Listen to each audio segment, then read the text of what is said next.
ꯃꯇꯨꯡꯗ ꯑꯩꯈꯣꯏ ꯍꯧꯖꯤꯛ ꯃꯥꯁꯇꯔ ꯁꯦꯞꯅ ꯄꯥꯏꯈꯠꯈ꯭ꯔꯦ ꯇꯣꯃꯦꯇꯣ ꯁꯣꯁ ꯅꯣꯏ ꯈꯨꯅꯣꯛꯁꯦ ꯌꯥꯝ ꯍꯔꯥꯎꯔꯤ ꯀꯩꯗꯧꯔꯒꯦ ꯍꯥ ꯅꯪ ꯀꯩ ꯊꯕꯛ ꯑꯅꯤꯁꯨꯕ ꯄꯣꯠꯁꯟꯗꯅ ꯂꯥꯛꯑꯦ ꯀꯩꯅꯣ ꯁꯤꯅ ꯍꯥꯏꯔꯣꯅꯦ ꯑꯩꯒꯤ ꯚꯤꯗꯤꯑꯣꯗ ꯑꯩꯅ ꯅꯝꯃꯤꯁꯦ ꯃꯤ ꯀꯩꯁꯨ ꯆꯥꯟꯅꯅꯕꯩꯅꯤꯅꯦ ꯆꯥꯟꯅꯅꯕꯗꯣ ꯑꯩ ꯍꯥꯟꯅ ꯌꯦꯡꯈꯤꯒꯦ ꯍꯥꯎꯋꯦ ꯍꯥꯎꯇꯦ ꯑꯩ ꯍꯥꯟꯅ ꯌꯦꯡꯉꯤ ꯑꯩꯅ ꯑꯍꯥꯟꯕ ꯄꯨꯊꯣꯛꯄ ꯖꯦꯅꯝꯒꯤ ꯄꯤꯖꯥ ꯍꯥꯏꯕꯅꯦ ꯊ꯭ꯔꯨꯠ ꯊ꯭ꯔꯨꯠ ꯀꯗꯣ ꯇꯧꯔꯛꯀꯅꯨ ꯅꯅꯞꯇꯣ ꯑꯩ ꯇꯜꯂꯤꯕꯨ ꯅꯥꯟꯊꯔꯛꯀꯗꯧ ꯃꯥꯜꯂꯤꯅꯦ ꯌꯥ ꯑꯩ ꯇꯜꯂꯤꯕꯨ ꯉꯁꯪꯒ ꯉꯥꯡꯉꯤꯅꯦ ꯅꯅꯥ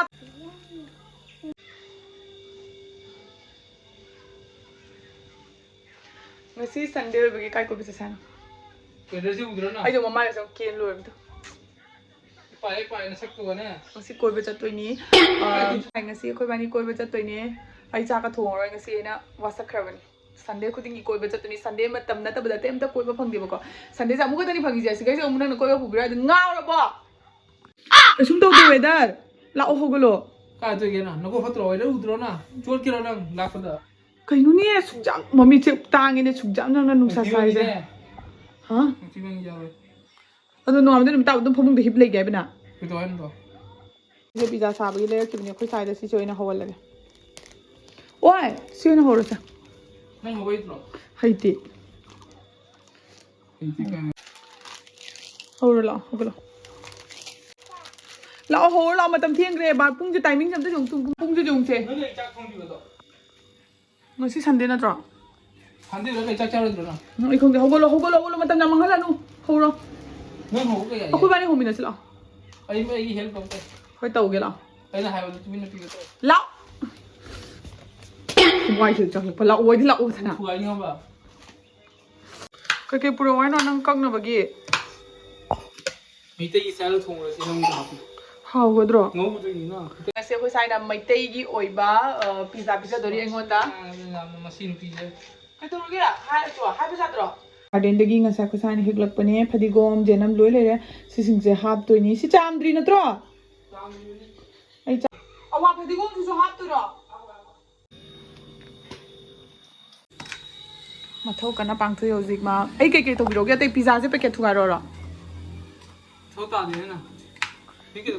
to adum yam ko hojikan je ahing tumba yadabagi jam problem je macha se ahing da sanda tumthoga ahing tumdraga aingonda tumhandaba dai mana tumgraga su nukti gi habit oibagi matam do oibani na ai ahing tumba yadadana asai nukti gi tumdrabani na ko ahing tumba yadraga nongalaga sungan hoga mathau dana mami cham chik pokhot pa tawebo ko adu kai edi em su chosma ope du dina mami sigi massage to namagi aina kai no sigi Agaro gi supreme eye massagers ni ko aina lowri se mai manung da kamai yarak pa dusme am gi minar se punna ai do sizina badi hore ba ko ngrang dagi aina lorok pa khoi sai na hana ma sizina na ga lerame ba ko ngrang se adu maunde yam nungai mamit to relax thaba wana sura matungda khoi gi atai massage to budi mina to bi mamit sidi khoi isana khutna to ba yada bani no ko asisima lawraga to ba matam yam satin nungai ba do oye mai poches maina la e ko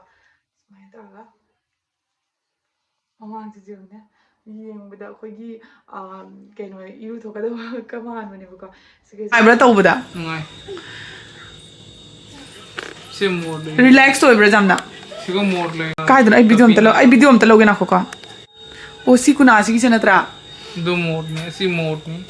ai gi na le ra ma na kyam nungai na ma mathanda ga sinadana isi to roi ko kisin to nu ai massage to bas moment manung do mathak to massage to ga mai tena ko chik ko kai gara do phai mathak to massage to ga mai tena na ko to dra na ha adu ki ko massage to heat ka pi mamita they relax ki to ke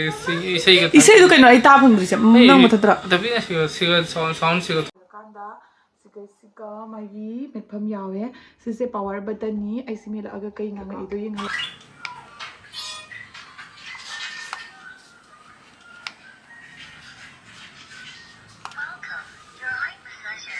siga yawe se maunda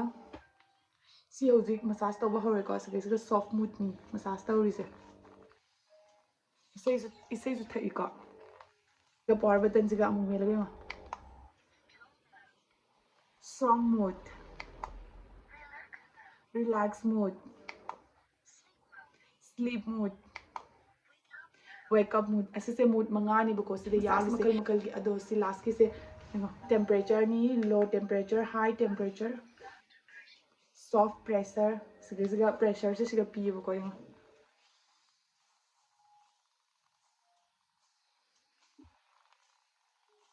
Ni yura ba. Aduga siga na magi isay se. Makon hawan ba amasung tapan ba ani magsiya tawag ko.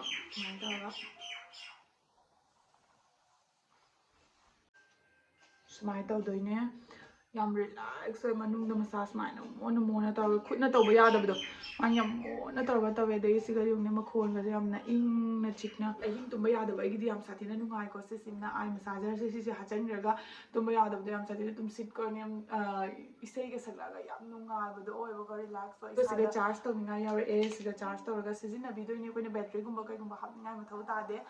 Smile sini masagi USB pire aduga poche su yamna premium look oye yengde yam phajabado tumba yada ba mayama ahna ngang khaidina ko tumba yada bise odo sije sijina view am thati nubai bani amuku akoi invest awraga pamuda bado adu ni ko adum yam ai link description capture magi myam chalaga adum check out to sanba yagani ai nang ngasi ko ma khoi sa masak phajabra so hangde ba ko adum ku mana ai masak so nasak ne ipai pa bi mala nang kam jang ura gi ipai pa bi ni pi do kamai to ipai pa bi ni pi do nang no nang na pam je karam nu pi na nang tau ge ro mai tama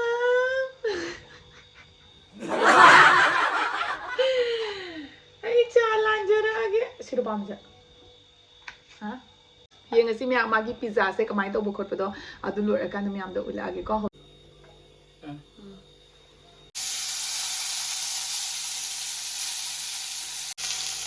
Không được không chị không biết đâu rồi không làm cái gì cái này bây giờ lúa nó mix tốt hơn rồi thì cái là phải chết cái gì nhang đi mix tốt hơn cái đấy à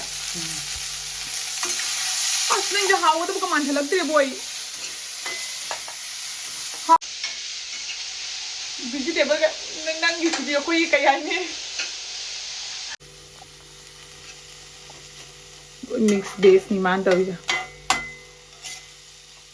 ingredients में हम पूरा का लाया अस keino यम जाम गया हाँ मैं दहा पिसने keino खरा दिहाई रोड ना मास्टर से वो रदिया हाँ अलग बात चली नहीं और जी हाँ बता मान हाथ पिसे मेयोनीज हापे आई खंग दे आई बता हाथ चली हाँ अलग बता हाथ चली है हाउडी तो ना हाउ नहीं थ्रू कदो तोड़ कर नुना नब तो इतनी तल्ली बुनांद रख दो माली ने या इतनी तल्ली बुना संग गानी ने ना तोन जिया हाँ नपाल चामक कमाई थूंगी नो हाँ हाँ तो पापा ना आहार में देता ही घरे मेयोनीज अनि सुबह पसंद ना कई लागते बा हाँ अनि सुबह पसंद ना लाए कहीं नो सिना हाय ना या ये वीडियो दा इन ना मिसे मी कहीं शू चाना ना बनी ने चाना ना तो आई आना जिएगी के हाउ ते आई आना जी हाय सी हाय यार जिएगी हाउ ते तो उजे अनि सुबह दा का वावा ना तेसी मनु सी से पास्ता सॉस नी पिज्जा रो पिज्जा सॉस मुहा पे हो जी इना ते हापिस ना कहीं हारो मुतुंगदा खोयो जी मास्टर शेफ ना पाइखत खरे टोमेटो सॉस अलग आप तो नहीं नोई गुनों से हराओरी में मास्टर शेफ आए और जी आप चंग करे टोमेटो सॉस धमाकोन और जी तान ना सिलोगा हो जी कहीं ना याम इंग तो ना हो जी पिज्जा की काउंटर के फंग रही जाम जांग थी नहीं तांदो कनी मतलब जाम पिज्जा बनाए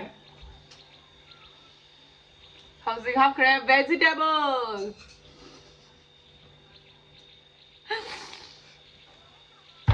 अच्छा कहीं ना vegetables इन्हें भर के हाफ करे ने पूरा पिक ठन्ना कहीं ना मेरे vegetable की जगह नहीं आई चाइनीज दे नंगे पिज्जा से कहीं चाइनीज भाई मूड का करीब लेते माई मुंह में तो उसे कब भाई ये करोगे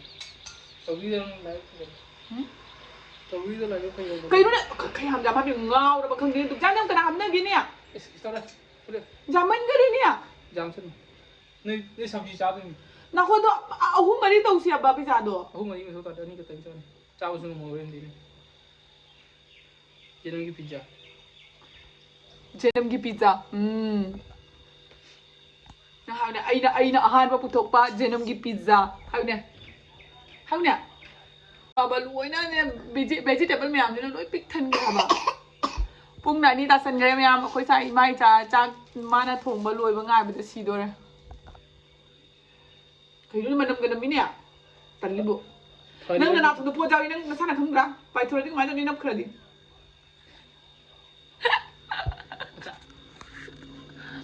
ꯅꯨꯄꯥꯅ ꯆꯥꯕ ꯂꯣꯛ ꯊꯨꯡꯉꯦ ꯍꯧꯖꯤꯛ ꯃꯥꯒꯤ ꯐꯥꯏꯅꯦꯜ ꯇꯣꯁ ꯍꯥꯞꯆꯟꯈ꯭ꯔꯦ ꯀꯩꯅꯣꯁꯤꯅ ꯍꯥꯏꯔꯛꯎꯅꯦ ꯋꯥ ꯉꯥꯡꯉꯛꯅ ꯍꯥꯏꯔꯛꯎꯅꯦ ꯀꯩꯅꯣꯁꯦ ꯐꯗꯤꯒꯣꯝ ꯑꯗꯩ ꯑꯃꯗꯨꯅ ꯀꯩꯅꯣꯁꯦ ꯁꯤꯅ ꯀꯣꯔꯟ ꯆꯨꯀꯨꯆꯥꯛ ꯆꯨꯀꯨꯆꯥꯛ ꯍꯥꯞꯄꯦ ꯀꯣꯔꯟ ꯍꯥꯞꯄꯦ ꯆꯨꯀꯨꯆꯥꯛ ꯍꯥꯞꯄꯦ ꯋꯥꯎ ꯂꯥꯁ ꯐꯤꯅꯤꯁꯤꯡꯗ ꯀꯩ ꯇꯧꯏꯕ चीज हाफौदोइनि चीजसे कोन हापसिनो ꯑꯗꯨꯗ ꯃꯊꯛꯇ ꯆꯈꯥꯏꯋꯣ ꯄꯤꯖꯥꯒꯤ ꯀꯩꯅꯣꯗꯨꯅ पर चीज हाफ ꯁꯨꯃꯥꯏꯅꯒ ꯂꯩꯔꯛꯏꯅꯤ ꯑꯩ ꯁꯤ ꯆꯤꯁꯁꯦ ꯍꯥꯞꯇꯣꯔꯤ ꯍꯥꯏ ꯏꯃꯥ ꯈꯪꯗꯦꯅꯦ ꯍꯥꯎꯗꯣꯔꯤꯕꯣ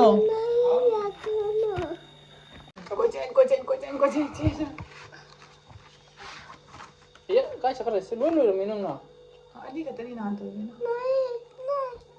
ꯑꯩꯈꯣꯏ ꯍꯧꯖꯤꯛ ꯃꯥꯒꯤ ꯄꯤꯖꯥꯁꯦ ꯐꯤꯅꯤꯁꯤꯡ ꯑꯦꯟꯗꯤꯡ ꯄꯥꯔꯠ ꯇꯧꯁꯜꯂꯦ ꯍꯧꯖꯤꯛ ꯍꯥꯞꯄꯤꯁꯤꯅ ꯑꯃꯨꯛ ꯆꯤꯁ ꯀ꯭ꯌꯨꯕ ꯍꯥꯏ ꯑꯁꯤꯒꯤ ꯆꯤꯁ ꯀ꯭ꯌꯨꯕꯁꯤꯅ ꯑꯃꯨꯛ ꯃꯊꯛꯇ ꯁꯨꯃꯥꯏꯅ ꯅꯣꯡ ꯆꯨꯊꯍꯜꯂꯅꯤ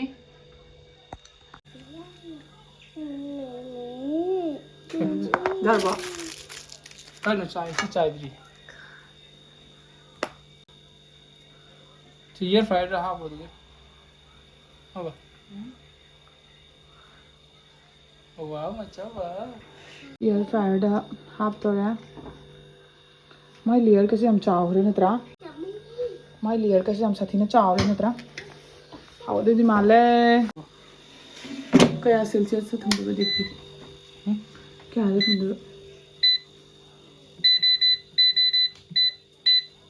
8 minute tang 150 हाँ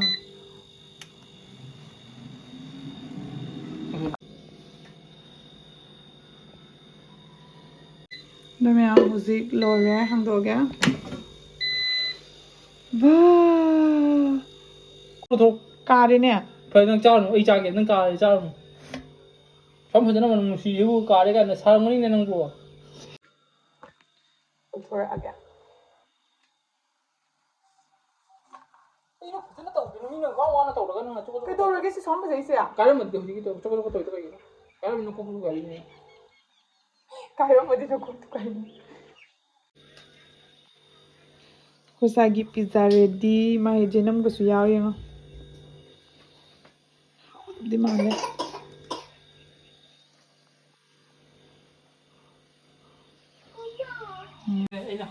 ꯑꯣꯀꯦ ꯕꯦꯕꯤ ꯇꯧꯖꯔꯣ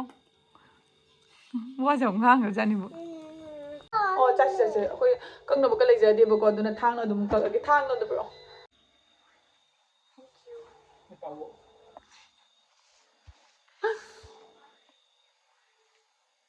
ꯑꯩ ꯑꯩꯅ ꯆꯥꯕꯒꯤ ꯔꯤꯑꯦꯛꯁꯟ ꯂꯧꯔꯤꯔꯣ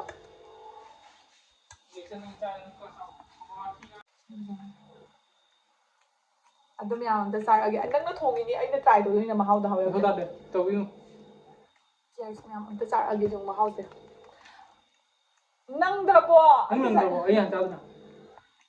ꯆꯥꯔꯛꯑꯒꯦꯀꯣ चानु अच्छा नमाज तो इसमें द चावल आना चाहिए तो सन तो अब तो Kaya naman ma'am namin niya.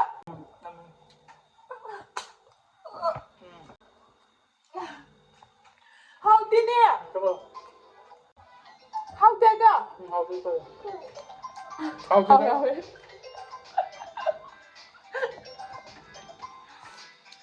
Napad ni Matiyam daw ba?